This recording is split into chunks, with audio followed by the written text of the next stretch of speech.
വീണ്ടും കാണേണ്ടവന് എന്റെ കണ്ണുകൾ തുറക്കണമോ? നീ യേശു ക്രിസ്തുവിൽ വിശ്വസിക്കുന്നുവെങ്കിൽ നീ അത്ഭുതങ്ങൾ കാണണം.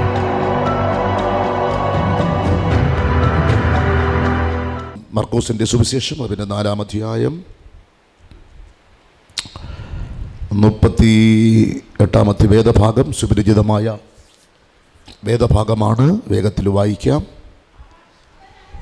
അവൻ അമരത്ത് തലയിണ വെച്ച് ഉറങ്ങുകയായിരുന്നു. അവർ അവരെ ഉണർത്തി, ഗുരു, നിങ്ങൾ നശിച്ചു പോകുന്നത് നിനക്ക് വിചാരമില്ലയോ എന്ന് പറഞ്ഞു. കർത്താവിൻ്റെ വെളിപ്പെട്ട നാമത്തിനായിട്ട് നന്ദിയോടെ സ്തോത്രം.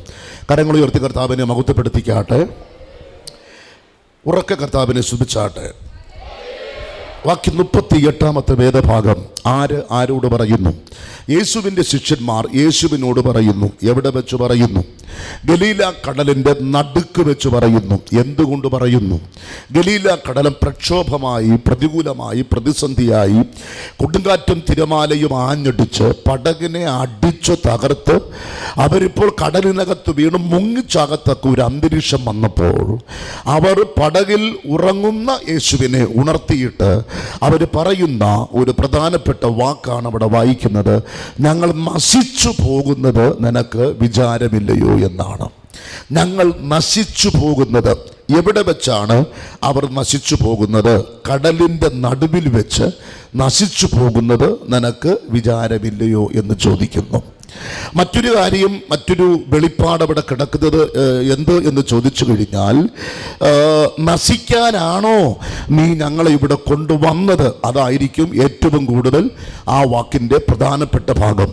നശിക്കാനാണോ നീ ഞങ്ങളെ ഈ കടലിൽ കൊണ്ടുവന്നത്? ഞങ്ങൾ മീൻ പിടിച്ച് അധ്വാനിച്ച് കഷ്ടപ്പെട്ട് ഗലീല എന്ന് പറയുന്ന ആ ദേശത്ത് ഞങ്ങൾ ജീവിച്ചവരായിരുന്നു. നീ ഞങ്ങളെ ഇങ്ങോട്ട് വാ, മനുഷ്യരെ പിടിക്കുന്നവരാക്കാം എന്നൊക്കെ പറഞ്ഞ് എൻ്റെ കൂടെ ശിഷ്യന്മാരാക്കൂ എന്ന് പറഞ്ഞ് ആമേൻ വല വിട്ട്, വള്ളം വിട്ട്, ദേശം വിട്ട്, ചർച്ചക്കാരെ വിട്ട് എല്ലാവരെയും പ്രതികൂലമാക്കി മാറ്റി. പരീക്ഷന്മാർ ഞങ്ങൾക്കെതിര്, പള്ളിപ്രമാണിമാരെതിര്, മറ്റു ബന്ധുക്കൾ, ചർച്ചക്കാർ, സദൂക്യന്മാർ, യെരൂശലേമിലെ ദേവാലയത്തിലെ പുരോഹിതന്മാരെല്ലാവരും എതിരായി ഞങ്ങൾക്ക് തീർന്നു. അതെല്ലാം ഞങ്ങൾ സഹിച്ച് നിന്റെ കൂടെ ഞങ്ങൾ ഇറങ്ങി പുറപ്പെട്ടത് നശിക്കുവാനാണോ എന്നാണ് അവിടുത്തെ ചോദ്യം. കരങ്ങൾ ഉയർത്തി ദൈവത്തെ സ്തുതിക്കാം. ഈ വാക്യം നമ്മൾ വായിക്കുമ്പോൾ നമ്മൾ ശ്രദ്ധിക്കേണ്ട ഏറ്റവും പ്രധാനപ്പെട്ട കാര്യം, അവർ ചോദിക്കുന്നതിന് വളരെ അർത്ഥവത്തായൊരു ചോദ്യമാണ് അവർ ചോദിക്കുന്നത്. ഞങ്ങൾ നശിച്ചു പോകുന്നത് നിനക്ക് വിചാരമില്ലയോ എന്ന് ചോദിച്ചു കഴിഞ്ഞാൽ ഓരോ സെക്കൻഡും അവർ നശിക്കത്തക്ക നിലയിലായിരിക്കുന്നു. കാരണം 37-ാമത്തെ വാക്യം നിങ്ങൾ വായിച്ചു നോക്കൂ. അവിടെ വായിക്കുന്നു, അത് തിര തള്ളുകയാൽ, അവിടെ വായിക്കുന്നു, തള്ളി കയറുക കൊണ്ട് അത് മുങ്ങുമാറാകുന്നു. 3 പ്രക്രിയയാണ് അവിടെ നടക്കുന്നത്. ഒന്ന് ശത്രു തള്ളുന്നു, ഒന്ന് തിരമാല തള്ളുന്നു. ശത്രു തള്ളുന്നു, തിരമാല തള്ളുന്നു. എന്തിനാ തള്ളുന്നത്? എന്തിനാ തള്ളുന്നത്? നശിക്കാൻ വേണ്ടി തള്ളുന്നു, നശിക്കാൻ വേണ്ടി തള്ളുന്നു, തകർക്കാൻ വേണ്ടി തള്ളുന്നു, മുടിച്ചു കളയുവാൻ വേണ്ടി പിശാച് തള്ളുന്നു. തിരമാലകൾ തള്ളുന്നു, പ്രതികൂലങ്ങൾ തള്ളുന്നു, പ്രതിസന്ധികൾ തള്ളുന്നു. ജീവിതത്തിൽ ആരോ പുറകിൽ നിന്നുകൊണ്ട് നമ്മെ മുന്നിലോട്ട് തള്ളുന്നു. അവിടെ പറയുന്നത് കണ്ടോ, നശിച്ചു പോകുന്നത് നിനക്ക് വിചാരമില്ലയോ എന്ന് ചോദിച്ചു കഴിഞ്ഞാൽ തിരമാല ആദ്യം അവർ പറയുന്നു ഞങ്ങളെ തള്ളുകയാണ്, തിരമാല തള്ളുകയാണ്. പിശാച് ആദ്യം നമ്മൾ ചെയ്യുന്നത്, നശിക്കുന്നതിൻ്റെ 3 ഘടകങ്ങളുണ്ട്. ഒരു വ്യക്തി പെട്ടെന്ന് നശിക്കത്തില്ല, ഒരു വൃക്ഷം പെട്ടെന്ന് പട്ടുപോകത്തില്ല. ആമേൻ. ഒരിക്കലും ഒന്ന് പെട്ടെന്ന് ഒരിക്കലും നശിക്കത്തില്ല. നിങ്ങളൊരു മാങ്ങ എടുത്ത് വെളിയിലിട്ട് നോക്കൂ, പെട്ടെന്ന് അത് അഴുകിപ്പോകത്തില്ല. കുറച്ച് ദിവസങ്ങൾ കഴിഞ്ഞ് 1-2 ദിവസം കഴിയുമ്പോഴാണ് അത് നശിക്കാനായി തുടങ്ങുന്നത്. ഒരു മനുഷ്യന്റെ ശരീരം ഒരു ദിവസം കൊണ്ട് ജീർണിക്കത്തില്ല. ഒരു മനുഷ്യന്റെ ശരീരം ജീർണിച്ചു തുടങ്ങുന്നത് ലാസറിന്റെ അനുഭവം വെച്ച് നോക്കിയാൽ 4-ാമത്തെ ദിവസമാകുമ്പോൾ നാറ്റം വെച്ച് തുടങ്ങും. അപ്പോൾ ഒരു മനുഷ്യൻ തകരുന്നത്, ഒരു മനുഷ്യൻ ഉടയുന്നത്, ഒരു കുടുംബം ചിതറിപ്പോകുന്നത്, ഒരു ബിസിനസ് തകരുന്നത്, ജീവിതത്തിന്റെ പാളിച്ചകൾ, പരാജയങ്ങൾ ജീവിതത്തിൽ ഉണ്ടാകുന്നത് കണ്ണടച്ചുകൊണ്ട് തുറക്കുന്നതിന് മുമ്പേ ആരും ഇവിടെ നശിക്കുന്നില്ല. പിന്നെ എന്താണ് സംഭവിക്കുന്നത്? ആദ്യം പിശാച് തള്ളുന്നത് ചെയ്യുന്നത് നമ്മുടെ ജീവിതത്തിൽ പിശാച് തള്ളും, നമ്മെ തള്ളും. ആദ്യം ചെയ്യുന്നത് അവൻ നമ്മെ തള്ളും. ഈ തള്ളുന്ന സമയത്ത് എന്തോ ചെയ്യണം? നമ്മൾ യേശുവിനെ വിളിക്കണം.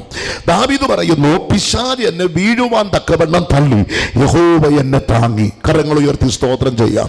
എത്രയോ പ്രാവശ്യം പിശാച് നമ്മെ തള്ളിയിട്ടുണ്ട്.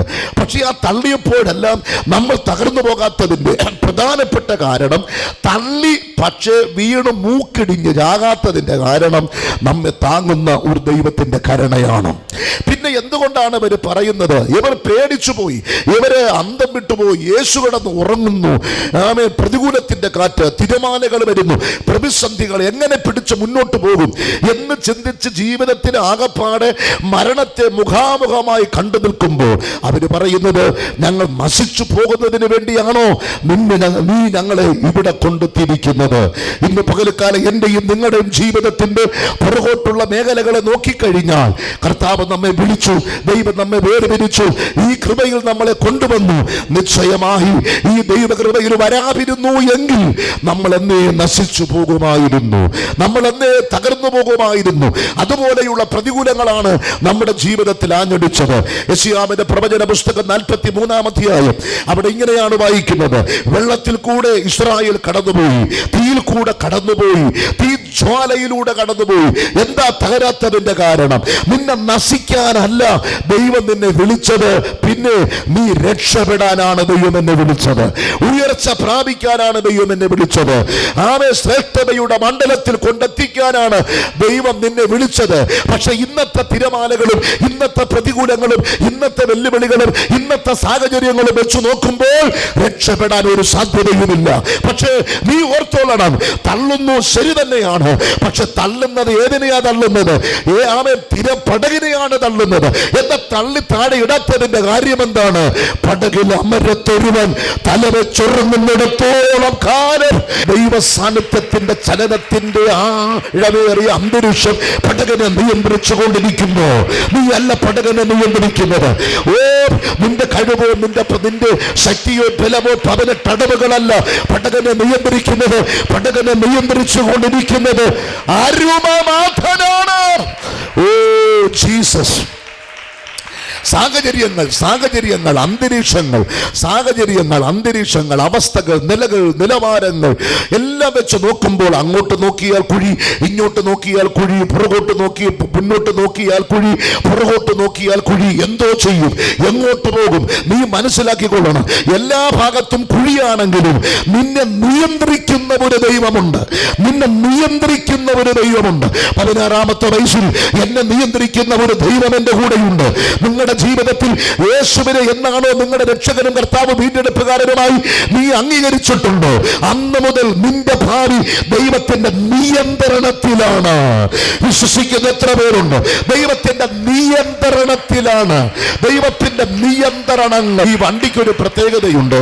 ഈ വണ്ടിക്ക് ഞാൻ മനസ്സിലാക്കിയ ഒരു കാര്യമാണ്, ഡ്രൈവർമാർ ഒരുപാട് ഇവിടെ ഇരിപ്പുണ്ട്, ഞാൻ മനസ്സിലാക്കിയ ഒരു കാര്യമാണ്, ഈ വണ്ടി നമ്മൾ എടുത്തു കഴിഞ്ഞാൽ സ്റ്റിയറിംഗ് നമ്മുടെ കയ്യിൽ കിട്ടിക്കഴിഞ്ഞാൽ ബാക്കി എല്ലാ ഭാഗവും നമ്മുടെ കയ്യിൽ കിട്ടിക്കഴിഞ്ഞാൽ പുറകിലിരിക്കുന്നവരത് പേടിക്കൊന്നും വേണ്ട. അതിന്റെ കാരണം സ്റ്റിയറിംഗ് മുഴുവനും വണ്ടിയും നമ്മുടെ കയ്യിലായി. നിങ്ങൾ വണ്ടി കയറിയത് ശരി തന്നെയാണ്, പക്ഷെ സ്റ്റിയറിംഗ് ഇരിക്കുന്നത് എൻ്റെ കൈകളിലാണ്. ഞാൻ എങ്ങോട്ടാണോ നോക്കുന്നത് അങ്ങോട്ട് വണ്ടി യാത്ര ചെയ്യും. ഞാൻ എങ്ങോട്ടാണ് എൻ്റെ ലക്ഷ്യം അങ്ങോട്ട് യാത്ര ചെയ്യും. എന്നാൽ അതിന്റെ അർത്ഥം എന്ന് പറയുന്നത്, നിങ്ങളല്ല വണ്ടി ഓട്ടിക്കുന്നത്, നിങ്ങൾ ഉറങ്ങിക്കോ, നിങ്ങൾ എന്തോ ചെയ്തു, പക്ഷേ സ്റ്റിയറിംഗിൽ ഒരുവൻ ഇരുന്ന് സ്റ്റിയറിംഗ് നിയന്ത്രിക്കുന്നിടത്തോളം കാലം എവരെ ചീറിപ്പായുന്ന വണ്ടികൾ നിങ്ങൾ ഭയപ്പെടേണ്ടതില്ല. നിങ്ങളൊരു ഹമ്പിനെ ഭയപ്പെടേണ്ടതില്ല. അയ്യോ വീണുമോ ചാകുമോ പേടിക്കണ്ടെന്ന്. സ്റ്റിയറിംഗ് അവൻ പിടിച്ചു കഴിഞ്ഞു. യേശുവിന്റെ നാമത്തിൽ വിശ്വസിക്കൂ. വീഴാൻ അവൻ അനുവദിക്കത്തില്ല, പകരാൻ അവൻ അനുവദിക്കത്തില്ല. കാരണം സ്റ്റിയറിംഗ് ദൈവം പിടിച്ചു കഴിഞ്ഞു. ഓ തുരാജാ, നിന്റെ വിചാരങ്ങളല്ല എന്റെ വിചാരം, നിന്റെ വഴികളല്ല എന്റെ വഴികൾ. ആകാശം ഭൂമിക്ക് മേൽ ഉയർന്നിരിക്കുന്നത് പോലെ ദൈവത്തിന്റെ വിചാരങ്ങളും ദൈവത്തിന്റെ വഴികളും ഉയർന്നിരിക്കുകയാണ്. യേശുവിന്റെ നാമത്തിൽ വിട്ടുകൊട്, ദൈവത്തിന് വിട്ടുകൊട്. നിന്റെ കൈകളും നിന്റെ ജീവിതവും നിന്റെ ജീവിതത്തിന്റെ സകലവും ദൈവത്തിന് നീ അങ്ങ് എറിഞ്ഞുകൊട്. ഇവർ ടെൻഷൻ അടിക്കാനുള്ള ഒരു കാരണം എന്ന് പറയുന്നത്, ഒന്ന് നിയന്ത്രണം. ദൈവം ഏറ്റെടുത്തു, നിയന്ത്രണം ഏറ്റെടുത്തു. 35-ാമത്തെ വാക്യം, യേശു പത്രോസിന്റെ പടകിൽ വന്നിരുന്നു. യേശു പത്രോസിന്റെ പടകിൽ വന്നിരുന്ന സമയം മുതൽ പത്രോസിന്റെ പടക് യേശുവിന്റെ നിയന്ത്രണത്തിലാണ്. അർത്ഥം, യേശു ഇപ്പോൾ പത്രോസ് ഇരിക്കുന്നത് അമരത്താണ്. ആരുടെ പടകാണോ ആ പടകിന്റെ പ്രധാന സ്ഥാനത്തിരിക്കുന്ന അമരം, ആ അമരത്തിലിരിക്കുന്നത് പടകിന്റെ ഉടമസ്ഥനാണ്. ഇവിടെ യേശു വന്ന ഉടനെ പത്രോസ് വഴിമാറി കൊടുത്തു. പടകിന്റെ അമരത്ത് യേശു വന്നിരിക്കുന്നു. അമരം എന്ന് പറയുന്നത്, അമരം തകരാത്തിടത്തോളം കാലം പടക് തകരുകയില്ല. കൽവരിയുടെ രക്തത്താൽ ജയം. ഈ കെട്ടിടത്തിന് മെയിൻ ആയിട്ടുള്ള ചില പ്രത്യേകമായിരിക്കുന്ന കമ്പികൾ കൊടുത്തിട്ടുണ്ട്. അത് തകരാത്തിടത്തോളം കാലം അത് ഈ ചുമരിന്റെ ഭാഗത്തെല്ലാം മറഞ്ഞിരിക്കുകയാണ്. ഒരുപാട് കമ്പികൾ തൂണാക്കി ഞങ്ങൾ നിർത്തിയിട്ടുണ്ട്. നല്ല ബലവത്തായ തൂണുകൾ ഞങ്ങൾ ഇവിടെ നിർത്തിയിട്ടുണ്ട്. പക്ഷേ അത് മറഞ്ഞു കിടക്കുകയാണ്. അതുകൊണ്ട് കാറ്റടിക്കുമ്പോൾ അയ്യോ വീഴുമോ എന്നൊന്നും നിങ്ങൾ പേടിക്കേണ്ട. കമ്പികൾ സ്ഥാപിച്ചിട്ടുണ്ട്. പറഞ്ഞു വരുന്നതിന്റെ അർത്ഥം എന്ന് പറയുന്നത്, പത്രോസ് മാറിക്കൊടുത്തു. യേശു അമരത്തിരിക്കുകയാണ്. അമരമുടയാപ്പെടത്തോളം കാലം പടകിന് ഒന്നും സംഭവിക്കത്തില്ല. കരങ്ങൾ ഉയർത്തി ദൈവത്തെ സ്തുതിച്ചാട്. എന്റെ ജീവിതത്തിൽ എന്റെ അമരം എന്ന് പറയുന്നത് ഞാനാണ് അമരം. എന്റെ അമരത്തിൽ ക്രിസ്തു ഇരിക്കുമിടത്തോളം കാലം. പൗലോസ് പറയുന്നത്, മഹത്വത്തിന്റെ പ്രത്യാശയായ ക്രിസ്തു നിങ്ങളുടെ ഉള്ളിൽ ഇരിക്കുന്നുവല്ലോ. മഹത്വത്തിന്റെ പ്രത്യാശയായ ക്രിസ്തു നിങ്ങളുടെ ഉള്ളിൽ ഇരിക്കുന്നുവല്ലോ. അതുകൊണ്ട് പൗലോസ് പറയുന്നത്, അവേ കുത്തിക്കോടാ പിശാചേ, കുത്തിക്കോ, ഒന്നും എനിക്ക് സംഭവിക്കത്തില്ല. പൗലോസ് പറയുന്നത്, അതേ ക്രിസ്തുവിന്റെ ശക്തി എന്റെ മേൽ വ്യാപരിക്കുമിടത്തോളം കാലം ഒരു ശക്തിക്കും എന്നെ തൊടാൻ കഴിയുകയില്ല.